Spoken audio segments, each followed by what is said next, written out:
Hi friends, ఈరోజు మా ఇంట్లో చపాతీ కోసం మా వాళ్ళకి దొండకాయ కర్రీ అంటే ఇష్టం. నేను ఒకసారి మా ఇంట్లో చేసుకునే విధంగా ఏ విధంగా చేసుకుంటానో ఒకసారి చూడండి. ఫస్ట్ ఆయిల్ వేసాక ఆయిల్ వేడెక్కాక అందులో కొన్ని తాలింపు గింజలు వేసుకొని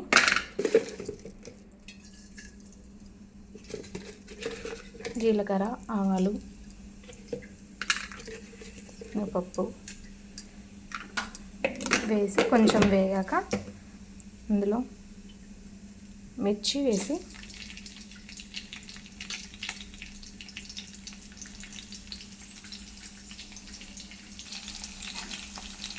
అవి కొంచెం వేగాక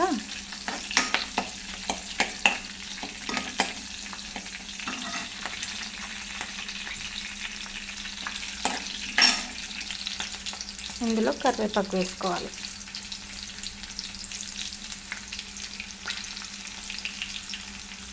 కరివేపాకు కొంచెం వేగాక ఆనియన్ వేసుకోవాలి.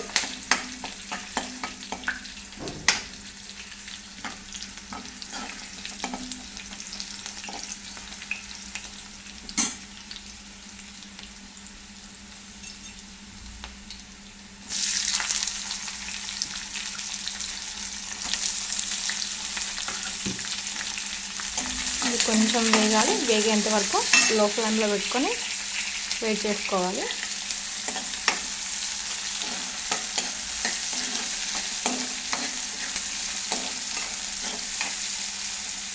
ఇది కొంచెం ఎర్రగా రెడ్ కలర్లో రావాలి. ఆనియన్స్ కొంచెం మగ్గాయండి. తర్వాత నేను ముందుగానే ప్రిపేర్ చేసుకొని పెట్టుకున్న అల్లం, పసుపు వేసుకొని కలుపుకోవాలి.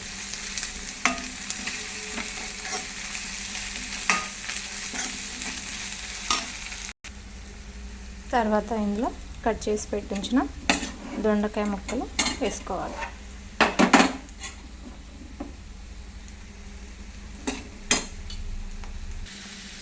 దొండకాయ ముక్కలు మగ్గేంత వరకు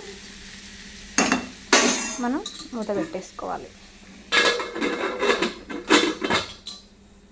కర్రీకి కావాల్సిన పచ్చిమిర్చిని మనం పేస్ట్ చేసుకుందాం. దానికి సరిపడు ఉప్పు, మిర్చి,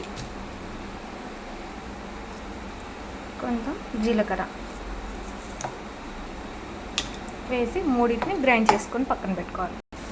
ఇలా నేను చూపించిన విధంగా కొంచెం కచ్చా పచ్చిగా మిక్స్ పట్టుకోవాలి. మధ్య మధ్యలో మనం ఒకసారి అలా కలబెట్టుకుంటూ ఉండాలి కదా.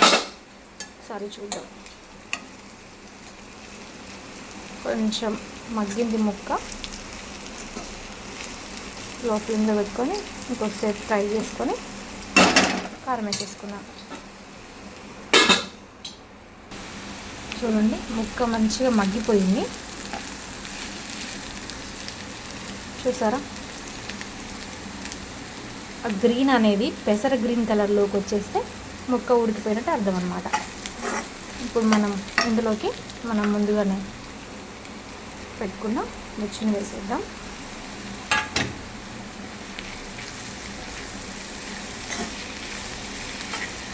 ఇది ఒక 5 minutes మగ్గిన తర్వాత కొత్తిమీర వేసి మనం స్టవ్ ఆఫ్ చేసుకున్నాం.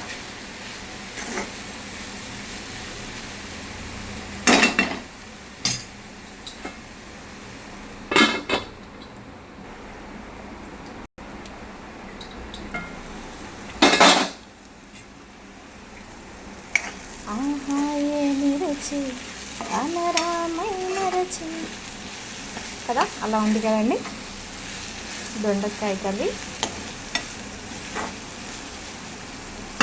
Finish, complete.